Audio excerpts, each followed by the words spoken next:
Hello,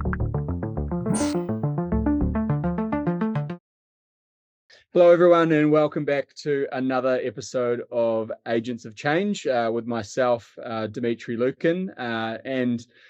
Today's podcast is a really interesting one with a dear friend of mine. His name is Rushan Dissanayake, and he is the business development manager for a new company in the dental industry with a little bit of AI in it as well. So as soon as I heard about what he's doing, I wanted to jump on a call and hear more about it and see how AI is coming into the dental sector. Really interesting episode today. So first and foremost, g'day, mate. How are you? Hey, mate, not bad, not bad. How are you? Yeah, I'm doing good, mate. I'm doing good. Exciting times all round. Mate, Yeah, just for the benefit of everyone here, would you mind giving us a bit of a rundown on your background and how you've kind of ended up in the dental industry and now in the technology and AI space? Would be interesting to hear your story just off the bat. sure. So from my perspective, I've come from a sales background. I've started my sales career actually out of university, running my own business. From there, moved into digital media production. From there, moved into fast-moving consumer goods, and the longest time I've spent is in dental, working with a great organization in Henry Schein. I started there in telesales and moved up to sales manager for New South Wales. Um, as of this year, I was really part of considering a lot to do with, I think, my health and a journey on that. And I took steps in place to leave a great team, great organization to really focus down on that. And as in doing that, couple opportunities have come my way. One being this opportunity of working with a tech organization, as well as a dentist who has really taken it on board to focus on dental teams, focus on education in that space and training in that space, and putting AI into it and seeing how AI can help. And Dr. Tony Sard. So being approached to be part of this team, and I know Tony from previous encounters at Henry Schein. It's really been great coming on board. And what we do at Rinse AI, essentially what we've got is a education platform, training platform, and a dental knowledge tool or chatbot that is really centered around the Australian dental industry, centered around public guidelines and manual documents that, just to be frank, there's a lot of documentation, right? There's a lot to do with infection control, HR, marketing, standard operating procedures that are required by practices. And to have an accurate source of information that works similarly to any large language model is just not there. And that support for dental teams, I believe in it really strongly, because in my almost a decade of working in the industry, I've seen that it's a problem for a lot of dental teams and staff members, and there isn't too much out there for stuff. There's a lot of practical education, which is always necessary. You always need a practical education. It doesn't go away, right? But to have instant, knowledge or speed of answers to questions that are quite technical, from documentation that's quite technical, breaking that down is not really there, and relying on frontier models, like your ChatGPTs or others, can be difficult because of the sources, right? The accuracy where things come from. And that's where we're trying to break down that barrier of using AI, keeping it simple, but also, narrowing down the field of Australian dental, infection control, HR, marketing, things that are involved within the front desk or the dental team staff. So their ability basically is to, I have a question, I need an answer. Where can I get this answer? I'm going to get it here. I can see the references. I can see the citations. I can even change the languages if I need to communicate with a team that English is not their first language, and that happens. And then we built the reporting end in the background so people can see training gaps. We've also got a digital LMS or learning module system that's customizable, and turning content from, manuals, right, and words into AI videos, training videos, quizzes, certificates. Digital certification is a big thing with our dental partner. And, we're really just trying to help an ecosystem that is available in terms of practical, in terms of associations. We're trying to really bridge the gap in the AI space and give dental teams accurate speed of information that just isn't sort of available at the moment. Yeah, right. A lot to digest there for someone Yes. that only visits. So, I visit the dentist semi-regularly, and it's a pretty pleasant experience. I look around and there's probably more technology that's making its way into the clinics. Me being in the tech industry as well, like I'm just like, oh, there's a platform that's interesting. What kind of practice management software, that sort of thing. So, I mean, if we were just to dumb it down for people that aren't really that close to the dental industry, like what is like a day-to-day example of like one of these problems arising? Like, because I mean, from what you've told me, I'm assuming that your dentists, for example, are probably the most clued up and have the best understanding of standards, regulations, and that sort of thing. Like they're the ones literally with hands in mouth, and they're operating and seeing patients. So, but they probably aren't available. Like from what I understand, they're kind of booked out back to back all day long. So am I right in saying that, like, okay, cool. So if you have an English as a second language assistant or coordinator that has a simple question or a complex question, they don't really have that channel to go and find out quickly and understand and make sure that it's correct. Am I hearing that correctly? Or yeah, I mean that's one thing. Definitely, that's definitely one thing. The other thing is just any team member having questions that they wanted to ask, especially within, like, say, infection control or any of those guidelines that govern the dental space. It's hard to be on top of everything. We only have a certain amount of memory and capacity, and a practitioner has got a lot to do, especially being a business. It's you're a medical practitioner, you're a business owner, you're the HR department, you're the marketing department, you're like everything sometimes, especially in the smaller clinics where it's your business, your team, your patients. There's a lot. Yeah, as well as what you said, there's a lot of technology out there as well.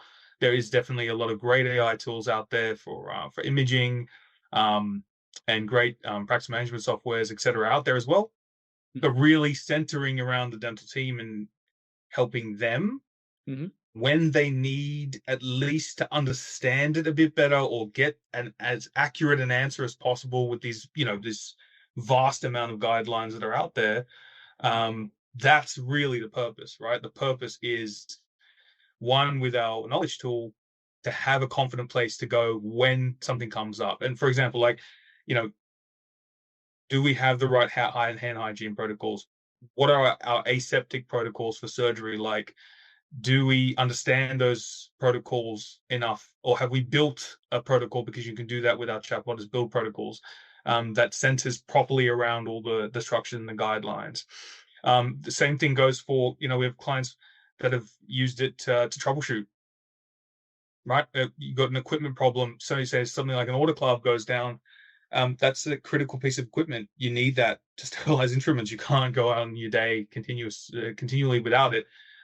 Even just asking a question as simple as that and gaining an accurate answer to try and troubleshoot or figure out what the problem is before you have to call technical services is just that gap that's not there, right? Is to get that information. Yeah. And so before Rinse AI existed, how were people getting this info? Well, if we go back to before AI existed, let's just say that. I mean, that would be a very manual task, right? So it's super manual. It's you've got to have the manuals, and most practices, I would say, they'd have to save them, or they'd have to save training videos and all that stuff, and that's fine. Where it gets saved, say it gets saved in a folder or Google Drive, et cetera, and it's accessible here, there, and everywhere.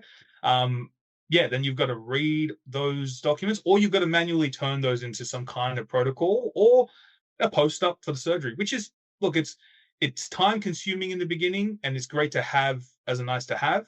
But as, say, new staff come through, what's that onboarding process look like? Mm. Okay, then you got to re-onboard everything again. Also, people forget the dental assistants are busy too. Practice managers, everyone's busy. The whole practice is busy. So perhaps even when it comes to questions you don't necessarily know the answers to, or questions that you don't actually know where to ask or what to ask, that's Mm. where using this information in an AI space becomes key. So now we go to AI, being a ChatGPT, frontier models, et cetera, et cetera. Now I would say that perhaps there's more people using ChatGPT. We can see that. I think it's like 800 million or billion users or whatever now, using it as perhaps mostly a search engine, using it perhaps with what would you say, like low context questioning or something like that. Mm-hmm. Then the problem comes, like, where's the accuracy in the information? Now you got to go find the sources. You got to back check everything, which is again time consuming, right? But it's less time consuming than the manual process of what it used to be. Mm-hmm. So that sort of, without AI, it was very, very manual. And of course, calling up suppliers, calling up technical services, and et cetera, et cetera. There's obviously cost involved in that, and that's not going to go away. That's necessary when you've got a problem. You need technical service, et cetera. But just to even troubleshoot or finances, you've got to speak to certain professionals or certain people. Mm-hmm. And that could take days, that could take hours. It just depends, right? Yeah. So, say for example, like with that auto club incident, like if you have that error and like a surgery would be put on hold, what you're saying is I'd have to call support. Like, how long would you typically wait to get an answer from support? Like, Look, what are some of the stories you've heard? look, I mean, it could be, you could get a response straight away. It could be a technician coming out the next day. You could get a loaner autoclave, something maybe in another 2 or 3 days. It depends on the brand that you have. It depends on the service provider that you have, the scale and size of them, the scale and size of the technical department. Mm-hmm. Like, these things take time, right? It's Mm-hmm. it's a reactive approach, which is sometimes what it is. And even with something like Rinse AI, it is still potentially going to be a reactive approach. However, the proactivity comes in the fact that you can ask questions and gain some kind of understanding a lot quicker. Yeah. Right. Even if you're talking to the technical, you have to speak to them eventually. I mean, I'm not going to fix it. They're not going to, the surgery's not going to fix it. We need the people that are trained to fix this equipment, like collab or, purchasing a new one, etc. But in the meantime, just trying to understand the issue is a key gap, right? Because the amount of time it would take for you to read through a manual is not, feasible from from what I know in terms of practices and the years of experience. It's hard. It's very, very, very difficult. Sounds, I mean, not the same industry, but it's like when you buy a car and you get that little book in the glove box, which probably has the answers to all the problems that might happen with your car. It's a pretty big book, I think, usually, isn't it? But, yeah, but nobody ever reads it. Like, no. And it has all the answers, but you're like, oh no, I need to speak to a technician to give me the answer. But what you're saying is essentially you can just speak with the manual or speak with the legislation or standards and that sort of thing, rather than have to look, which is a bit of a time saver for sure.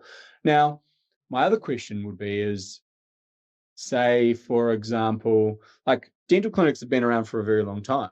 Yes.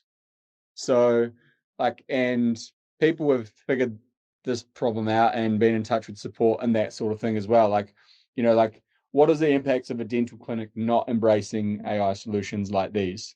What is the impact in your eyes? Look, I think just the impact is that you're essentially just sort of keeping things as usual. And I guess my opinion of that is, when you're doing that, one, you're not sort of embracing or trying to embrace what the technology can do for you, or even trial for you, right? And not sort of, I guess, understanding how precious time is overall. Mm-hmm. And my opinion of AI is that it's a time multiplier. Yeah. Because yes, a frontier model has access to so much information, and if you prompt it correctly and you gain the context and you go through it, we're not saying you're not going to get the answer. Is it the answer you're looking for? Not sure. In this medical sort of dental space, it's imperative to get accuracy over anything, and it's imperative to get the right breakdown of information. Mm-hmm. because yes, that saves time, one, but also, the accuracy is important for everything that they do. We're looking after patients, Hmm. and so it's just really about you're not getting access to these kind of tools, and you're not using them, so you're not learning how they can work for you. And in that space, you're sort of staying in the same lane. While others who embrace it, we've got small clinics that are embracing it and using it within their staff and giving their staff access to ask questions just to get a better understanding of things. Mm. It's really great because now they have a bit more confidence in what they're doing and a bit more empowerment to find answers to questions that Hmm. definitely still need to obviously go through the process of working with the dental practitioner, working with us, none of that changes. It's really just narrowing the gap of speed of knowledge, right? Yeah. It, Yeah. that's really what it is. It's speed of knowledge, but you know, nothing really changes in too much in terms of um, uh, uh, qualifying that information through the right channels, Hmm. associations, dental practice, etc., dentists, etc. But the speed of information, giving people a go-to quickly. Hey, this is what I've got. These are the references. Looks, this all seems a lot more correct than if it was put into, say, a frontier model. It's referencing the framework. It's referencing a certain document based on the question I'm asking. And now I can take that information and go, okay, cool. I've got more answers than I had before. Hmm. What can I do with the information I've just learnt? Who do I go to now when I need to learn a bit more? Mm. Or how do we implement, right? So it just speeds Mhm. things up. It really just comes down to that. It's the speed of things. It's a lot faster.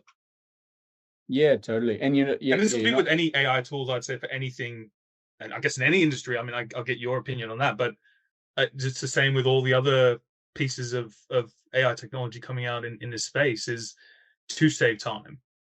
Yeah, like in my opinion, like from what you're explaining, it is standardizing the source of truth Yep. for information. So that's really good because even if you are English is your, mother tongue and you've been in dental forever in Australia, like going and finding the standards, knowing where to look. Say if you've got a really complex question around what is it, infection control, if you're going and trying to find the standards to clarify something, then you have to read it and then you have to interpret it a certain way and then you have to go and put it into practice.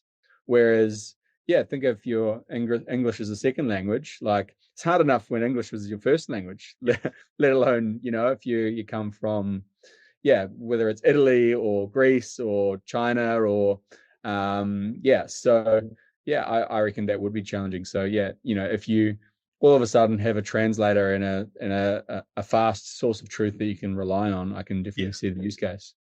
Yeah. Yeah. And the same thing goes with the learning module Yeah. system in turning documents into videos, Yeah. making it more interactive, right? Because all of us learn differently, and video is a great source of learning. If Mm. you wanted to record all these videos on your own, again, takes time, again, takes money. Whereas now the technology that we have, the tools that we're using, is we can turn documents, protocols into educational content and video, link that to a specific quiz, get a certificate. So you've got a sense of achievement, but you've also got a sense of tracking compliance, and you've got a sense of, Yeah. okay, you understand this, or you can go back and do that again, having it readily available on mobiles and other devices as well, right? So, I mean, Yeah. that's what we want. We want everything as readily available as possible as well. Yeah. Now, I mean, you've obviously been navigating the dental industry for quite some time. What is like, what is the general adoption of AI like in that industry? Like, what are some really common use cases that people are using it for? Obviously, like you're solving, like probably a very silent problem in the industry that people don't necessarily, everyone kind of knows that there is a problem, but doesn't necessarily need to do anything about it, or didn't quite have the solution. But what's AI adoption been like in the dental industry, in your opinion? Look, in my opinion, I think it's growing. Yeah. I feel like the imaging space is a big thing because Hmm. it really helps and assists. I think with patient treatment plans, it really helps and assists. I would probably say from a AI voice agent perspective, there's implementation, Mm-hmm. The thing is we've created obviously a voice agent as well, and that's aligned within Australia with our dental partner and feedback from within Australia. But we've really tried to be clear that it's there to assist front desk. It cannot just replace people. And I think we really firmly believe that it's not a replacement. It's a tool to help, triage. It's a tool to help when there's no one there to practice at a certain time. Maybe it's Sundays, whatever it is, to give a more interactive and automated solution for patient bookings or patient inquiries. Yeah. Which I would say probably all voice agents in some fashion are like that, right? They're there to do that. Let's just for any industry, perhaps that's, and correct me if I'm wrong, but that's what they're there for in that regard. But those are the things that are being adopted. I couldn't tell you how quickly that is being adopted. It would just come down, I guess, to the clinic. It would come down to the level of technology they currently have and are comfortable with. It would also come down to, obviously testing this stuff as well, rigorously to figure out where it fits for them. And that comes to any AI solution, whether it's going to actually help or not. And all technology, the thing with AI, it feels like every day there's something else. So it's obviously expanding extremely quickly. But it obviously, for all of us, including myself, from a literacy perspective, like knowing how to use it and education, like you've got to spend quite a bit of time understanding or using it to just not just feel value, but to actually go, okay, now I'm getting more comfortable using it in any form. And so that's quite important. So I think ChatGPT obviously gives you that introduction and easy access to start interacting with it. But going into more specific aligned solutions to the industry, in my opinion, is definitely much more helpful. And so I mean, that's maybe a long answer, but that's sort of my opinion. It's being adopted. It's potentially being adopted quite quickly, as it's being adopted overall, quite quickly for some, and probably not so much for others, because people can be conservative. If it's not broke, why fix it? If it's not really working that great for some people and it's not really there yet, why change? I get it. But I think the education part of it and the using of the technology to get just from a literacy perspective is really important. And question for me is, in general, like there's probably your traditional dental practice and then your modern dental practice. You see this in other industries as well. Like your modern dental practice, like what are some of like the non-negotiable software tools, AI solutions that the modern practice typically has? Are there any kind of like key ones, kind of like in like I know that there's certain tools that are quite well known in terms of like crown design and that sort of thing. And then like is there any kind of like big names or key players in the industry that you're across? Yeah, there's heaps. So you're probably talking about like design software, scanners. You're probably looking at 3D printing and milling with like the digital workflow, which is definitely much more rapidly adopted now than it was years ago, and that will just continue on as things get cheaper and more accessible, as software gets more flexible or just does more or integrates better. So that part is, I would say, it's a must for all practices, and that's part of that modernization is the digital workflow for sure. I'd also, as I said, the imaging side of AI, which there's some big players there. That's awesome. There's some really great technology there that really helps understand, complex images, or gives just markings of things and tools to help with diagnosis, help with treatment planning, surgical planning, etc. So those would be the ones definitely being adopted quite quickly. And then I guess probably in the marketing space, there's other things that will be going on there to help understand you know, yeah, SEO better, or even Customer acquisition, all that sort of stuff, right? yeah, and then even I guess like even ChatGPT, right? Because if there's a lot more search going through that, how does that work from an SEO perspective, if that makes sense? Like how, if people are searching for dentists on ChatGPT, how does that work, Mm. right? So that's probably something that's evolving as well. But the modern practice really just has the key modern facilities, like the digital workflow as part of their implementation. Mm. Cloud-based PMS, like cloud-based practice management softwares.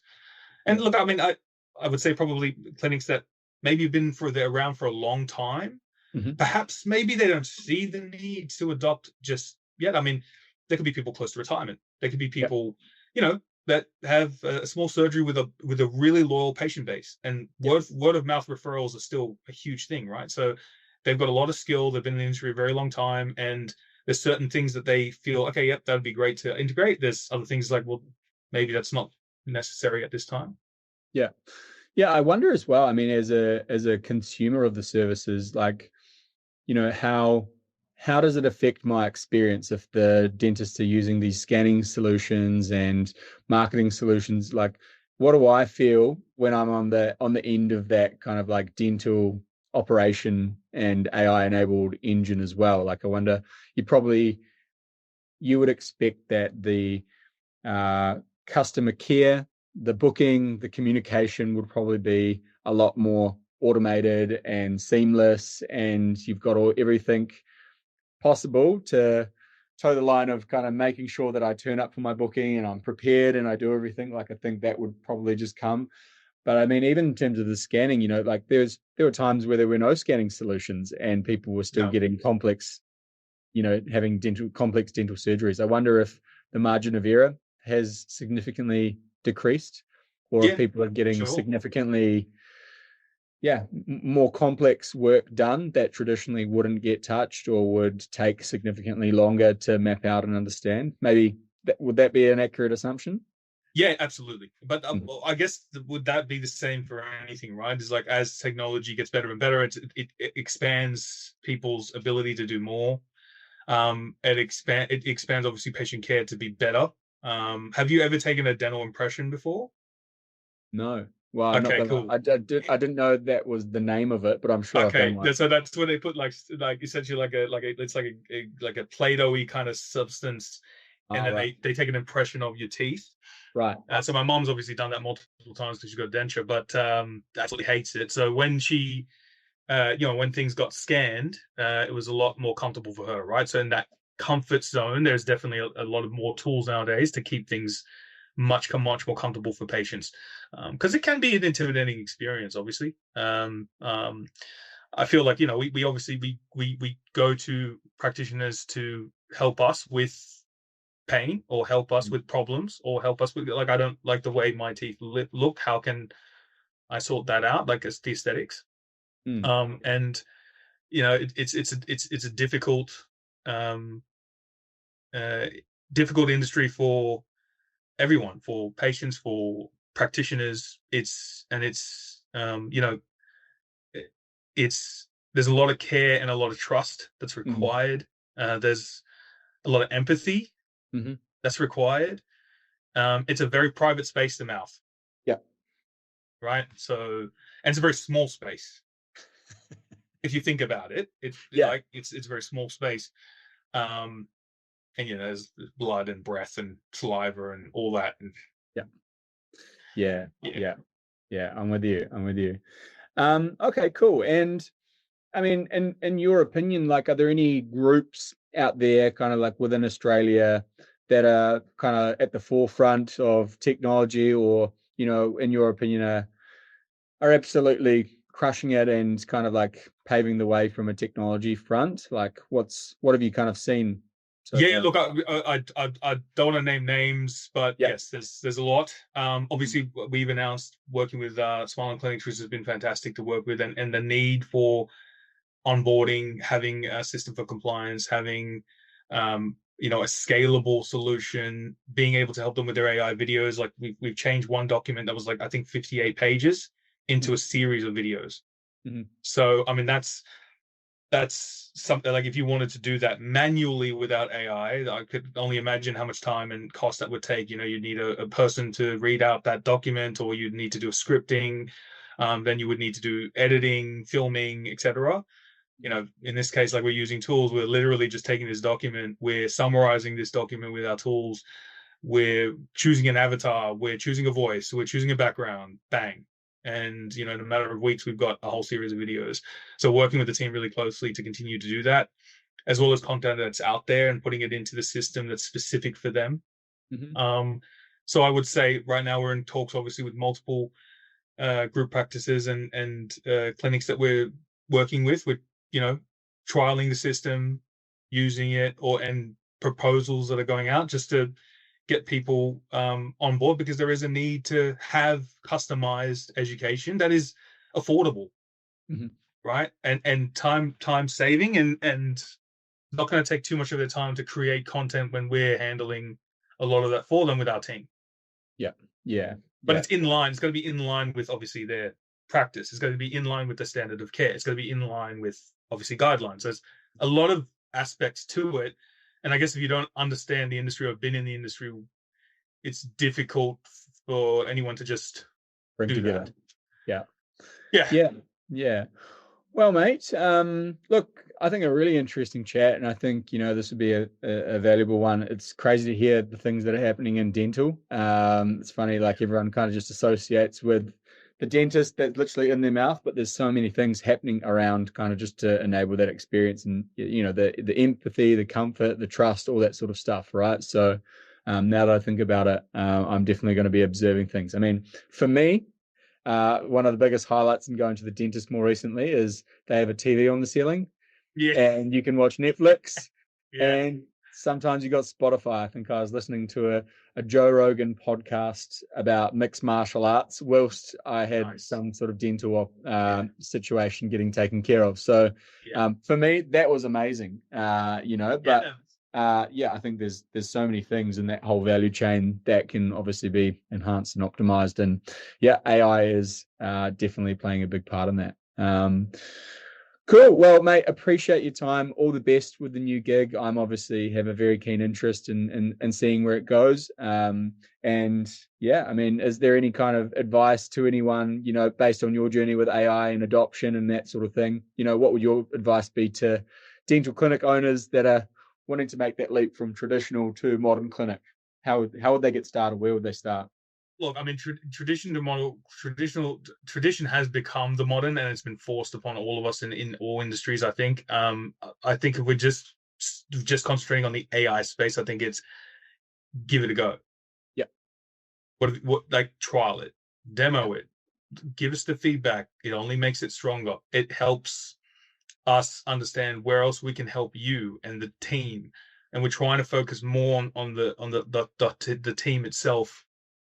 And I guess, our philosophy in that regard is like, empowering the use of these tools, the speed of knowledge to be enhanced, and having affordable and flexible solutions that don't sort of just tie you into one place or give you perhaps outdated content. Update it again if you need to. Again, AI, we can update it again and work with you to make that happen. Give it a go. We're doing trials right now. We're doing demos right now.